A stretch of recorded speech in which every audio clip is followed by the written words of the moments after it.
Hello नमस्कार दोस्तों, स्वागत है आपको हमारे यूट्यूब चैनल देसी लर्निंग अड्डा में। दोस्तों, इस वीडियो में साइंस के 40 महत्वपूर्ण ऑब्जेक्टिव क्वेश्चन करने वाले हैं।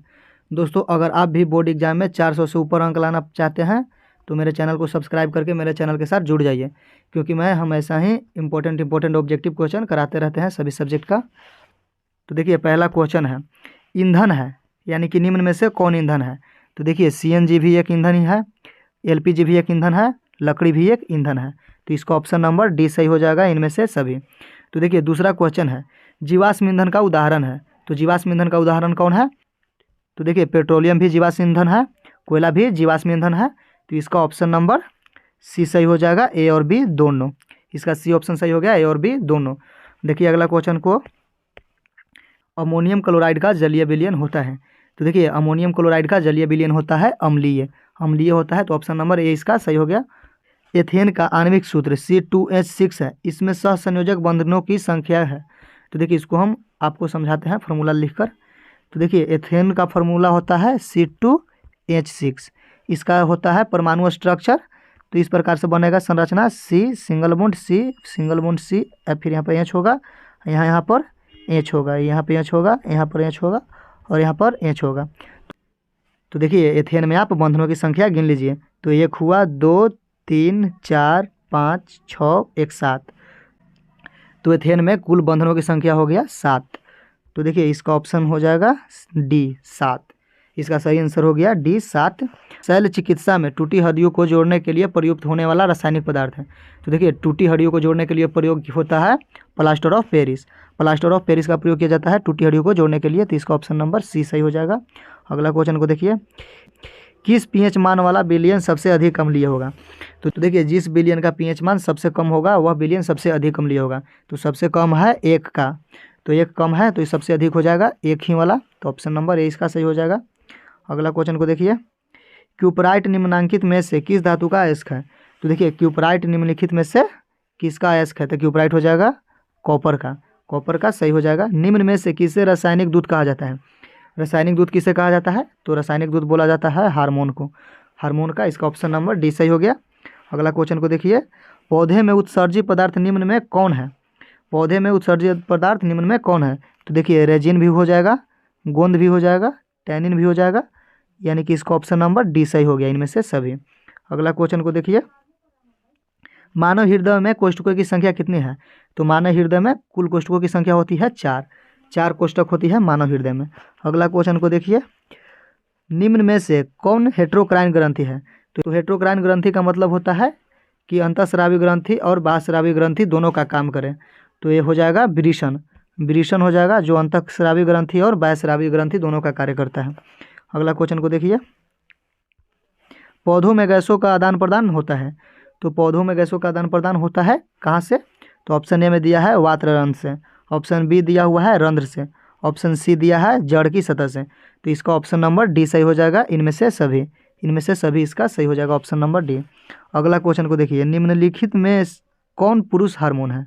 तो निम्नलिखित में कौन पुरुष हार्मोन है। तो पुरुष हार्मोन हो जाएगा टेस्टोस्टेरोन, ऑप्शन नंबर सी इसका हो गया। किण्वन क्रिया पाई जाती है।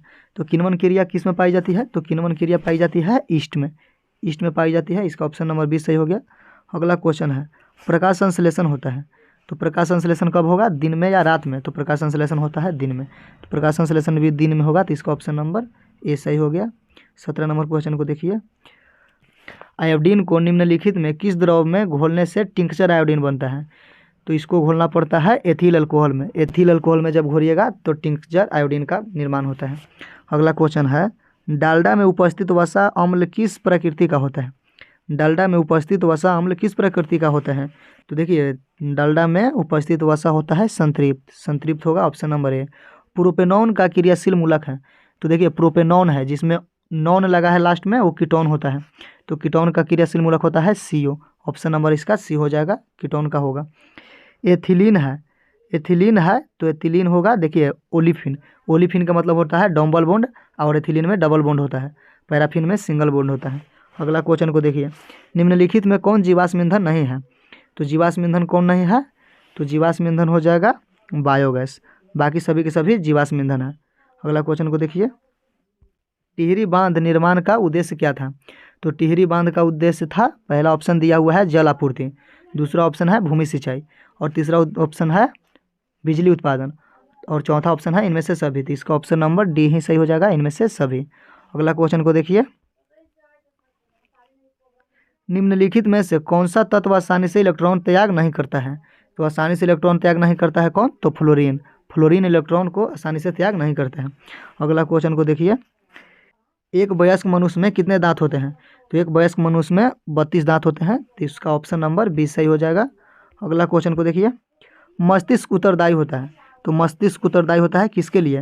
हृदय स्पंदन के लिए। ऑप्शन बी में दिया है शारीरिक संतुलन के लिए, ऑप्शन सी दिया है सोचने के लिए, ऑप्शन डी दिया है इनमें से सभी। तो इसका ऑप्शन नंबर डी सही हो जाएगा, इनमें से सभी। ट्रैकिया किस जीव का श्वसन अंग है?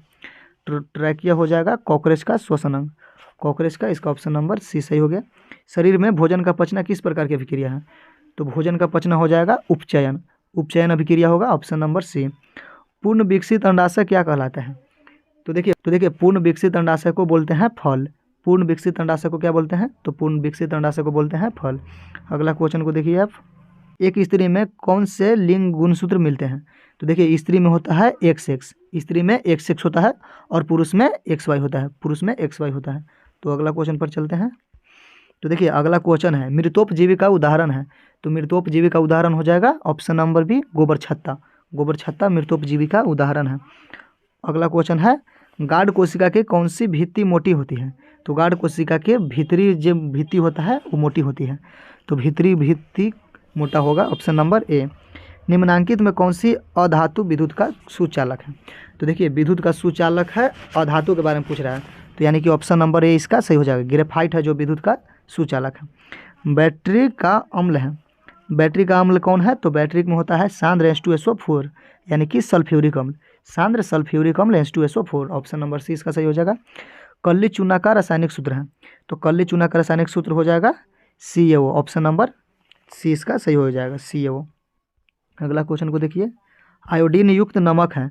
तो आयोडीन युक्त नमक है, तो देखिए ऑप्शन नंबर ए दिया है NaCl+Ki, ऑप्शन बी में दिया हुआ है NaCl+KiO3, और ऑप्शन सी में है ए और बी दोनों। तो इसका सी सही हो जाएगा, दोनों में आयोडीन युक्त नमक है, दोनों आयोडीन युक्त नमक है। अगला क्वेश्चन को देखिए, प्लास्टर ऑफ पेरिस का रासायनिक नाम है। तो देखिए प्लास्टर ऑफ पेरिस का रासायनिक नाम हो जाएगा कैल्शियम सल्फेट अर्धहाइड्रेट, कैल्शियम सल्फेट अर्धहाइड्रेट, ऑप्शन नंबर डी इसका सही हो जाएगा। अगला क्वेश्चन को देखिए, लौंग तेल किस प्रकार का सूचक है? तो लौंग तेल हो जाएगा गंधीय सूचक, गंधीय सूचक, ऑप्शन नंबर सी इसका सही हो गया। 39 नंबर क्वेश्चन है, घरेलू गैस LPG का प्रमुख अवयव क्या है? तो LPG का प्रमुख अवयव होता है butane, butane, option number B इसका सही हो जाएगा। अगला क्वेश्चन को देखिए, C60 फ्लोरीन की आकृति निम्नलिखित में किसके जैसी होते हैं? तो फ्लोरीन की आकृति होती है फुटबॉल की जैसी, फुटबॉल जैसी, ऑप्शन नंबर बी इसका सही हो जाएगा। तो देखिए हम लोग 40 क्वेश्चन कर लिए, जो कि सारे के सारे क्वेश्चन इंपॉर्टेंट थे। अगर वीडियो आपको ज़रा सा अच्छा लगा है तो वीडियो को लाइक करके चैनल को सब्सक्राइब कर दीजिए, ताकि मैं जब भी अपना ऑब्जेक्टिव क्वेश्चन का वीडियो डालूं तो सबसे पहले आप तक पहुंच पाए। क्योंकि अगर आपको अच्छा नंबर लाना है तो आपको ऑब्जेक्टिव क्वेश्चन पर ही ज़्यादा ध्यान देना पड़ेगा। सब्जेक्टिव क्वेश्चन करने के लिए आपके पास ज़्यादा टाइम है नहीं, तो आप ऑब्जेक्टिव क्वेश्चन पर ही ज़्यादा कमांड कीजिए। तो हम मिलते हैं एक नए टॉपिक के साथ नए वीडियो में, तब तक के लिए बाय बाय, टेक केयर।